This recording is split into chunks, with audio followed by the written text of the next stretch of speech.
بسم اللہ الرحمن الرحیم۔ میری آج کی اسپیشل ویڈیو اللہ تبارک و تعالیٰ کے نیک لوگ اور اللہ کے ولیوں کے بارے میں ہے۔ اللہ تبارک و تعالیٰ نے قرآن مجید میں ارشاد فرمایا، الا ان اولیاء اللہ لا خوف علیہم ولا هم یحزنون۔ خبردار، الا خبردار، ان اولیاء اللہ، بے شک اللہ کے جو ولی ہیں، لا خوف، انہیں کوئی خوف نہیں ہے، ولا هم یحزنون، اور نہ ہی انہیں کوئی غم ہے۔ تو اللہ تبارک و تعالیٰ نے اپنے نیک لوگوں کا ذکر قرآن مجید میں ارشاد فرمایا ہے۔ تو آج میں جس نیک ہستی کا ذکر کرنے لگا ہوں، دنیا اس کو بشر بن حارث کے نام اور بشر بن حافی کے نام سے جانتی ہے۔ حضرت بشر بن حارث آپ ایک بغداد شریف کے مے خانے پر کام کرتے تھے۔ آپ نے شراب کا ایک مے خانہ بنایا ہوا تھا جہاں لوگ آتے تھے، شراب پیتے تھے۔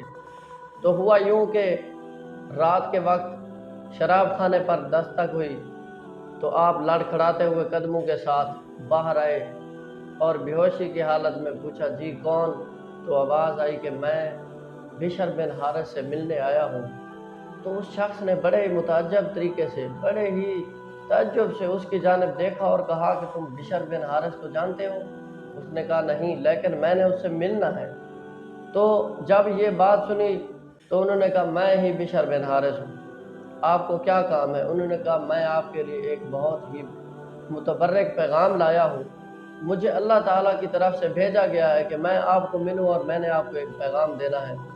میں نے آپ کو یہ پیغام دینا ہے کہ اللہ تبارک و تعالیٰ نے ارشاد فرمایا، اے بشر بن حارث، جس طرح تو نے میرے نام کی قدر کی، اسی طرح میں تیرے نام کو دنیا میں کامیاب کر دوں گا، میں تیری عزت اسی طرح بڑھا دوں گا جس نے تم نے میرے نام کی عزت کی ہے۔ تو یہ سنتے ہی حضرت بشر بن حارث یکدم اس سمت لوٹ گئے۔ وہ واقعہ ان کے ذہن میں آ گیا جو واقعہ ان کے ساتھ گزرا کہ ایک دن وہ جا رہے تھے تو رستے میں انہیں گندگی کے ڈھیر میں ایک پڑے ہوئے کاغذ کے ٹکڑے پر نظر پڑی تو آپ نے وہ اٹھایا، وہاں اللہ کا نام لکھا ہوا تھا۔ آپ نے اس کو صاف کیا، صاف کرنے کے بعد اس کو چوم کر گھر لے گئے اور اس پر خوشبو لگائی اور ایک بلند جگہ پر رکھ کے کہا کہ اے اللہ، تیرا یہ مقام ہے۔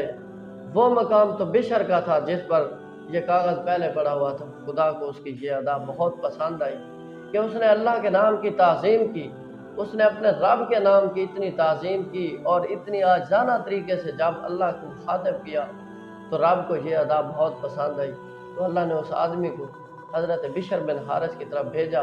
جب حضرت بشر بن حارث نے اس کے یہ الفاظ سنے تو آپ چونک گئے اور یکدم آپ کی زندگی بدل گئی۔ پھر آپ اللہ تبارک و تعالیٰ کی طرف لوٹ گئے اور آپ نے پکے دل سے توبہ کر دی اور رب نے ایک دن وہ مقام عطا فرمایا کہ جس رستے سے آپ گزر جاتے تھے اس رستے پر کبھی جانور پیشاب نہیں کیا کرتے تھے۔ ساری زندگی آپ ان بغداد کی گلیوں میں ننگے پاؤں گھومتے تھے، لیکن جانور آپ کی اتنی ادب و تعظیم کیا کرتے تھے کہ وہ آپ کا کھانا نہیں کھاتے تھے۔ یہ اللہ نے آپ کو مقام دیا اور حضرت امام احمد